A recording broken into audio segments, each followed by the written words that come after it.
So good evening and welcome to Wednesday night Parashat HaShavua, where we look at the parasha through the lens of Hasidut, using the wonderful works of R Elimelech Biderman, Shlita. Today we are studying Parashat Haye Sara, and he begins in discussing the concept of toiling in Avodat Hashem, working hard in the service of God. In last week's parasha, Avimelech, his shepherds claimed Abraham's well, that it was really theirs.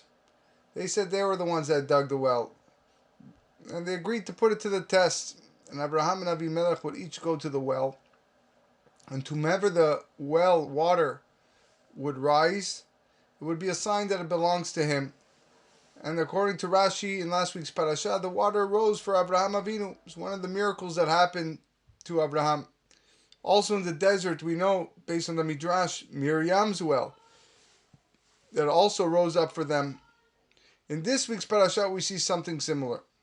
The water rose up for Rivka when she arrived at the well. It was to help her.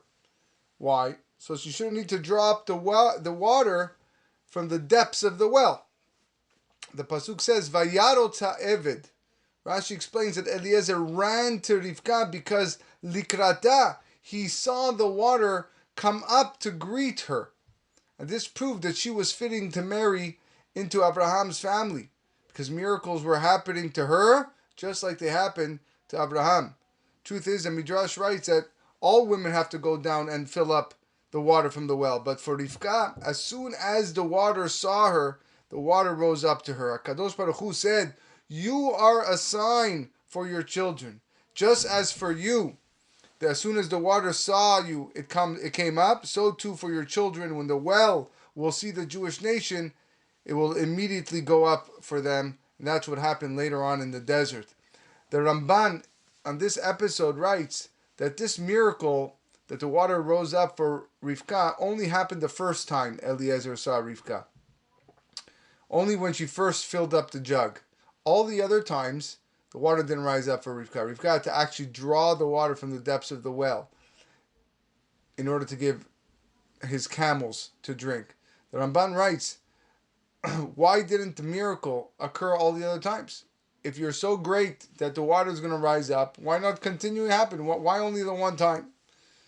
So the Kedushat Levi explains, the first time she was drawing the water was for herself. So therefore, the water came up to her, so she shouldn't have to work hard. But all the subsequent times after that, she drew water to do chesed, to do kindness, to feed Eliezer and the camels. And those times, the water didn't rise up for her. Why? Because a mitzvah has more value when it's done with an action, with a maaseh. Hashem wanted Rivka to draw the water because a mitzvah that requires a deed is more precious. Even if the water had come up by itself, Rivka would have needed to do the action necessary of collecting the water in her jug to bring the water to Eliezer's camels. The more action that's involved in your mitzvah, the greater the mitzvah. So therefore, the mitzvah, the value of the mitzvah increased. That's what the Chachamim tell us in Pirkei Avot. Lefum tzara agra. In accordance with the toil involved, the effort, that is the reward you're going to get. When Rivka was performing a mitzvah, drawing the water became hard for her to increase her reward. And that's why the reward was so great. Some people find Avodat Hashem easy. It's easy. Some people, it's easy to serve God. But they aren't serving God by rote. They aren't striving to reach higher levels. When someone accepts the Ol Malchut Shamayim, the yoke of heaven, upon himself, he's going to endure many challenges. He's going to endure many struggles. That could be praying with kavanah. It could be learning Torah properly, having good midot. There's a lot of struggles in Avodat Hashem. Avodat Hashem needs to be challenging. And these struggles increase our reward and add value to our Avodat Hashem. There was a story brought down here of a certain student who told his Rebbe, "Rebbe, I have a problem. I came to yeshiva and I feel out of place. The students are different from me. Most of the students are are older than me. I feel alone. And this thought, it occupies my mind. I feel I can't focus on my studies. I'm always thinking how out of place I am. Give me a bracha that I could learn Torah without miniot, without obstacles. I want to learn without anything preventing me, anything bothering me. So the Rebbe listened to the student and said, I'm a little bit shocked with your request, because it's impossible to serve Hashem without challenges. And he started pointing to the lectern, the stender, and the chair in the corner of the room. He goes, you see that chair and the table over there? He goes, yeah. See, nothing bothers that chair. Nothing bothers the lectern. You know why? They don't have miniot. They have nothing acting as an obstacle to prevent it from doing its purpose. It just does its purpose. A chair is for people to sit on. A human being has obstacles. Overcoming the obstacles is what makes the Avodat Hashem so great. The Torah tells us, and we recite every day in Shema Yisrael, Velo taturu acharei levavchem ve'acharei einechem. Don't follow your heart and your eyes, asher atem zonim achareim, that you stray after them. The Torah doesn't say, im atem zonim achareim. The Torah doesn't say, if you stray after your heart, if you stray after your eyes. It doesn't say that. It says, asher atem zonim, which means that you are going to stray after your heart and your eyes. There is a concept here of a yetzara dragging you. It's not easy. The obligation isn't that we shouldn't have temptations and challenges. We just have to overcome them. So therefore, the rabbi told the student, I cannot give you a bracha that you should not have any struggles, but I can give you a bracha that you should have 98% success in your studies, and the challenges should just be a minimal 2%. Interesting. That was a beautiful story. Once they say there was another story of a certain Bet Knesset that took upon themselves not to speak during tefillah. The reason was because one of the members of the shul became sick, and all of the participants in the Bet Knesset, they made a Kabbalah, they made an acceptance. We're not going to talk during tefillah for 40 days. And no matter where you're praying, they weren't going to talk. And they hoped and prayed that in this merit, this friend of theirs was going to have a refuah shlema. One morning during Shachrit, someone started talking to this one of the guys that made this commitment, this Kabbalah. And the man, he didn't respond. He was still in the middle of the 40 days. He didn't want to break his Kabbalah. So the man who was talking to him was mocking him, scorning him. He goes, you're one of those guys that took upon this nonsense. And the guy was very embarrassing for him, but he didn't respond. He remained silent. Truth is, the silence paid off, and this young guy who was sick, he became better. He had refuah shlema. But the story continues. During these 40 days, the wife of this man, the man who was humiliated for being quiet, was diagnosed with cancer. And they asked her to come to the hospital for more testing. And she underwent an MRI, and it was confirmed that she had a tumor. And following the rabbi's advice, they went to another doctor for a second opinion, but the doctor also reached the same conclusion, that the tumor was at an advanced stage, and she required immediate surgery. The husband was in the hospital waiting for the operation to be completed, but it was taking longer than expected. The doctor said it was going to take an hour and a half, but now 2 hours have passed. She was still in the operating room. The husband went to the family waiting room, the visitor's room, and he prayed to HaKadosh Baruch Hu, and he said, Ribono shel olam, you know how hard it was for me to be silent, not to speak in shul for 40 days. Now I take upon myself not to speak in shul for half a year. In this merit, let my wife have a refuah shlema. Shortly after 2 hours and 15 minutes, the doctor came out and said to the husband, we don't know what happened.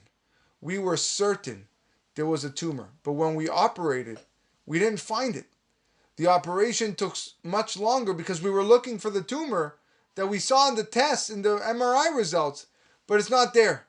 And I don't understand how it happened. Our rabbis tell us in the Gemara, En Adam nitpas al tza'aro. When a person is going through hard times, he isn't held responsible for his bad deeds. After the Shoah, after the Holocaust, unfortunately, there were many, many Jews who dropped their Judaism. We don't judge them because we can't imagine what they went through. And En Adam Nitpas Tzaro teaches me that you're not even held guilty for the Averot you performed during extreme distress. There's a story of a Jew who was very religious before the war, but dropped everything after the war. And again, once again, we don't judge him. It's impossible to judge individuals that suffered through the days of the Shoah. After the war, he moved to a small village in the United States. He and his family probably were the only Jews living there. They didn't know religion wasn't something that they discussed. His third generation American wife, very distant from Judaism, but she was a Jew. And their only son was being raised like that as well. When people inquired about their faith, they just said they were American. They never said they were Jewish. But when the son turned 13 years old, the father told the son, you should know that the 13th birthday for a Jewish boy is very important. I'll tell you what, we're going to travel to the city, and you can choose any present you want. He didn't even mention the word bar mitzvah, but he said we can choose any present you want. They were well-to-do, prosperous, money wasn't an issue, and the father was prepared to buy anything for his son. And they went store after store, but the boy didn't find anything. Finally, they passed a Judaica store. And the boy was enthusiastic, because I want to go in. And the father said, there's nothing in there. There's nothing in there besides antiques. You're not going to appreciate anything. It's religious items that you don't need. No need to walk in. The father was worried that his son might be showing interest in Judaism, something he was trying to escape from all these years. But the boy insisted, I want to go in. So the father obliged. The boy walked around the store, eyes open wide, looking around at all the objects. It was like he couldn't see enough. And then he saw a Chanukiah made from clay, a menorah. It was old, but it was intricate artwork. It was evident that the creator of that Chanukiah put a lot of work into it. And the boy points to it and says, Dad, that's what I want. That's a present. The father said, I'm going to buy you anything you want, but not that. The boy said, listen, we went to many stores. I didn't ask for anything. This is what I want. So the father asked the store owner about the menorah. And the owner said, listen, this menorah is very, very precious. It was found in a concentration camp shortly after the war. And obviously, in the camps there were not Chanukiyot. There were no menorahs. And the inmate created this menorah concealed from the eyes of the Nazi guards so that he could light the Hanukkah candles. Now when the boy heard the story about this specific menorah, he wanted it more. The father and the store owner agreed on a very high price, and the boy left the store very, very proud of the present. The son spent many hours looking at the menorah. He tried to imagine the conditions under which it was built. He also wondered, who was the craftsman? Is he still alive? What's his life like now? What was his life back then? At first, the son's interest frightened the parents. Eventually they figured, okay, this was a phase maybe he was going through. He's going to drop all this attraction to Judaism. But when Hanukkah approached, the boy took out the menorah and he wanted to light it. But the menorah slipped out of his hands and fell and broke into many parts. And the boy was devastated. And the father said, don't worry about it. We're going to try to put it back together. So they worked together to put back the menorah. And a piece of paper fell out of one of the hollow branches of the menorah. And the father fainted. When he came to, he explained, this paper is written in Yiddish. And it tells the story of a person who built the menorah. And I'll read it to you. I have to work 14 hours each day. At night I abstain from sleep so I can build this menorah that says on it, Ze Eli ve'anvehu. This is my God and I will beautify it. In a few months it will be Hanukkah and I will light this menorah. If chas v'shalom I don't live until then, because no one knows what the morrow will bring.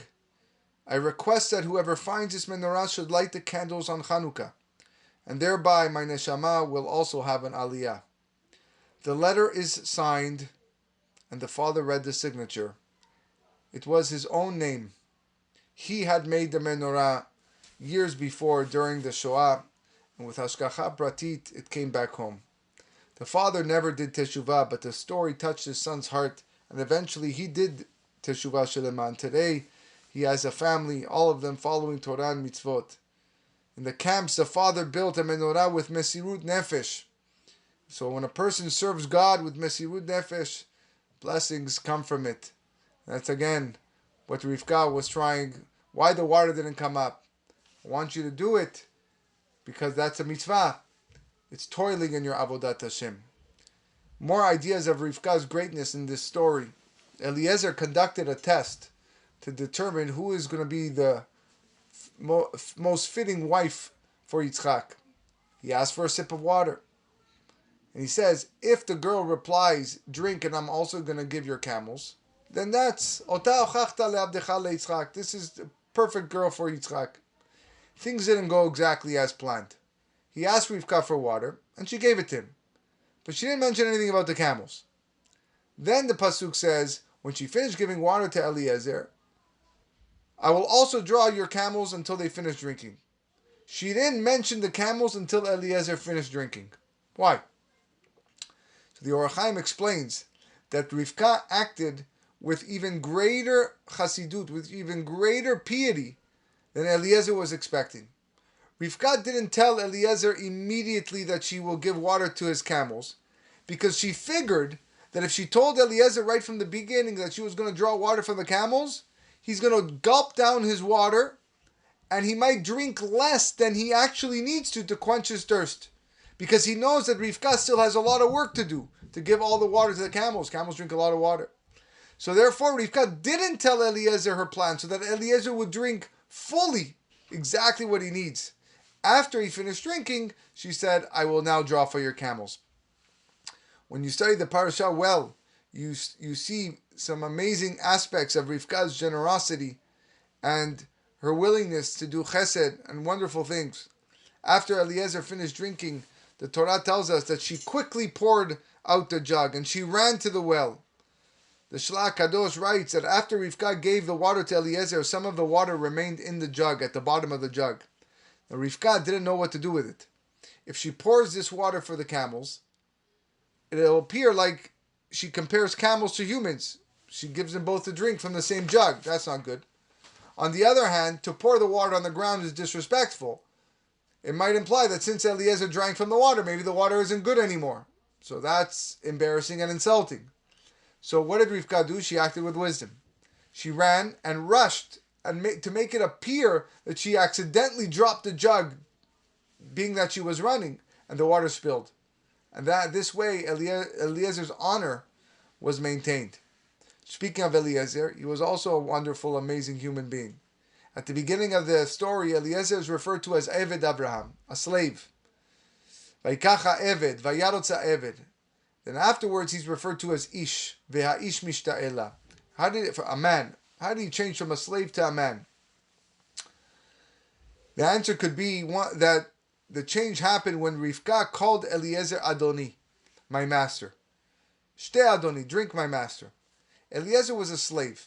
He wasn't accustomed to hearing people address him with so much honor. Yet Rivka spoke to him with respect, and that lifted his self-esteem.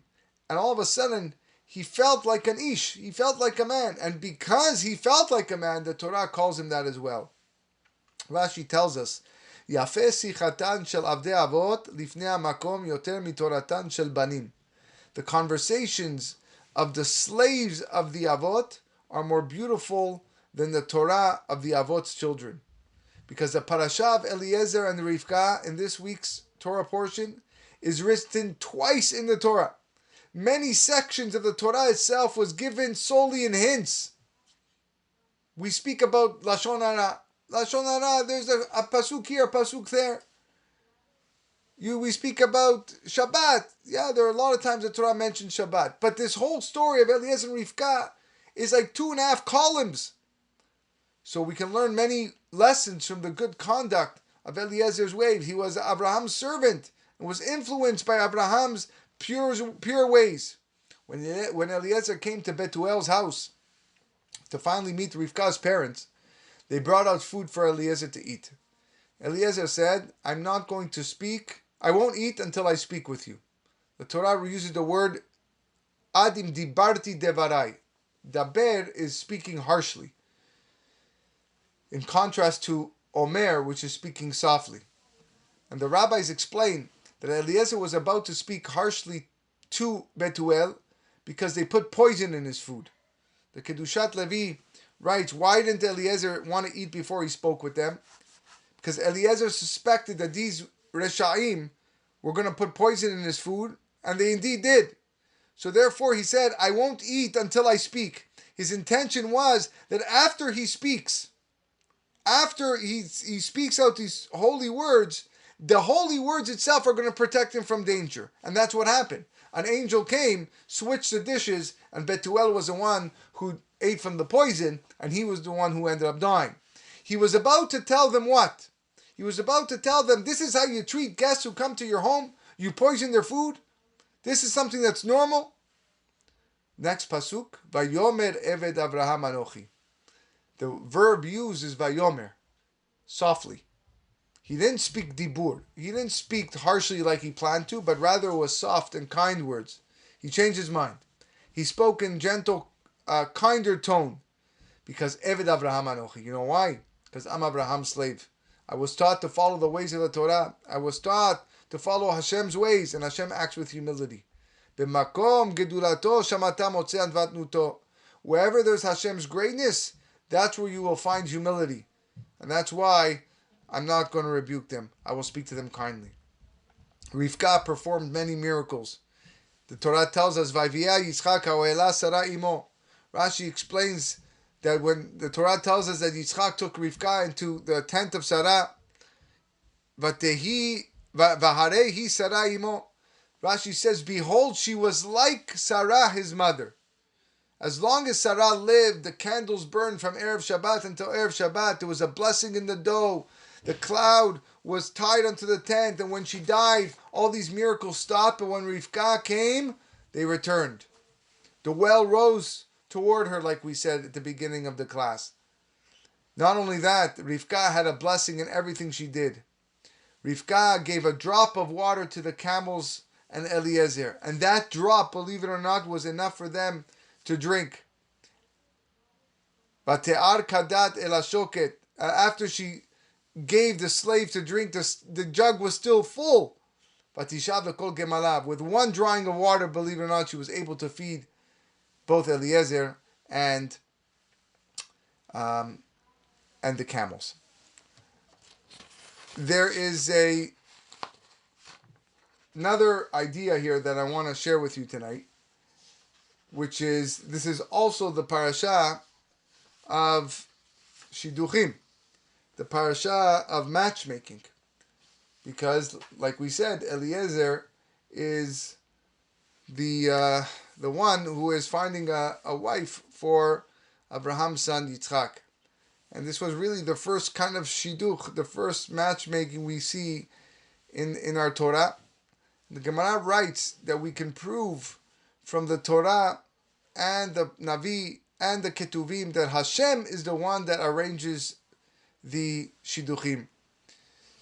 In this week's parasha, the Torah tells us, Me Hashem yatsa davar, that the matter came forth from God. That's what Rivka says, that the matter comes from God. In the Navi it says, Ve'avi ve'imo lo yedao ki me Hashem hi. Shimshon, regarding Shimshon, one of the judges, Shimshon's father and mother didn't know that the woman he married was predestined by Hashem.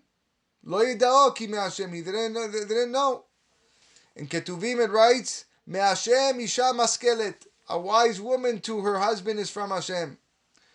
Our brothers, the Ashkenazim, they call an engagement party a vort. What is a vort? A vort means in Yiddish a word. That's what it means. To remind us, Shehakol niyeh bidvaro, That everything happened by bidvaro, with his davar, with his word, with Hashem's word. The shidduch didn't happen because the matchmaker, the shadchan, thought about the chidush, about the shidduch. It didn't happen because the father of the girl has money. It didn't happen because the boy is the son of a big rabbi or he himself is a Talmid Chacham. The shidduch happened because this was Hashem's plan. At Sheva Brachot we say, Sameach tisamach re'im ha'uvim kesamechacha yetzircha began eden mikedem. Bring joy to the loving friends as you brought joy to your creations in Gan Eden, Adam and Chava. What was unique about the happiness in Gan Eden? Our rabbis tell us sometimes after a shidduch closes, people eat themselves up with regret. They feel, maybe I could have chose someone else.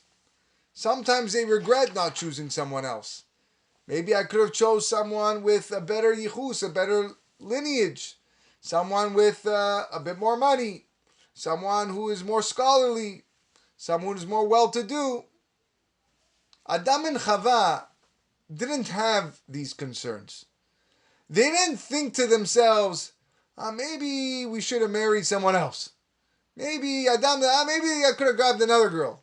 Chava says, I'm sure there are tons of other guys. No, because there was nobody else to marry. It was just Adam and Chava. They didn't regret not choosing someone with a better yichus because they both shared the same yichus. They both came from the same lineage. They were both created from Hashem. Therefore, their joy was complete.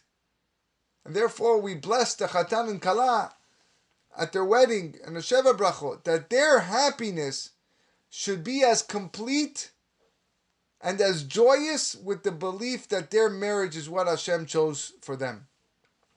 I want to end the class with an unbelievable story. The Vilna Gaon, Zechuto Yagen Alenu, was once a guest in someone's home.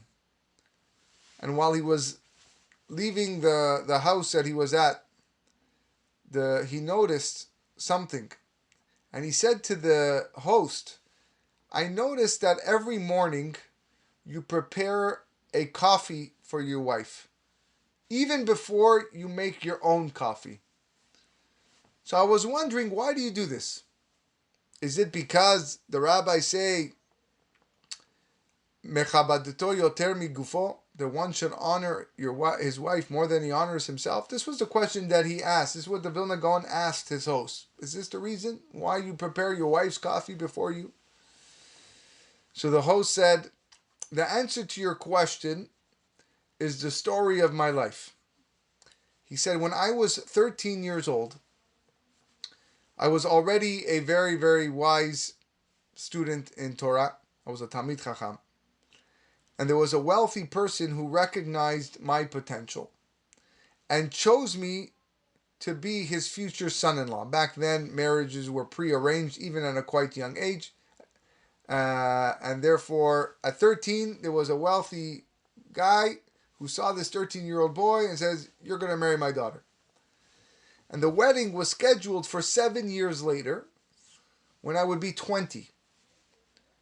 In the meanwhile, my future father-in-law, hired private tutors and teachers so that I could grow more and more in Torah. And when I turned 20 years old, I was a recognized Talmid Chacham, but my to-be father-in-law lost all of his money by then, 7 years later. I would have gone ahead with the wedding regardless because I had hakarat hatov.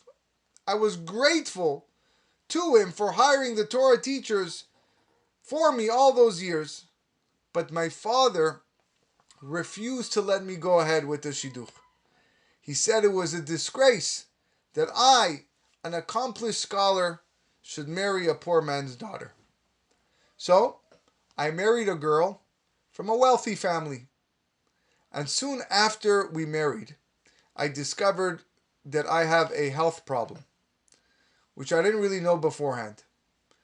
And my father-in-law invested a lot of money to cure me. Doctors, surgeons, everybody was looking at my condition. Now, doctors earned a nice living as they pretended to heal me of my sickness, until one doctor finally admitted to my father-in-law that nothing known to medicine could cure me. So my father-in-law came up to me one day and says, I would like you to divorce my daughter because we can't cure you. And I agreed. I obliged. So he continues to tell the Vilna Gaon, first a broken shidduch, and then a divorce. I felt my life was in shambles. I became depressed and went to go live in a hostel, a room and board for the homeless people. And someone who knew me was shocked to see me there. He told me, what are you doing here? You have so much potential. How did you end up here? So I told him what happened. Sometime later, that same man came back to me and said, listen, I think I have a girl for you. The girl actually has the same defect that you have. Your sickness, she has it. Okay? We met and I married her.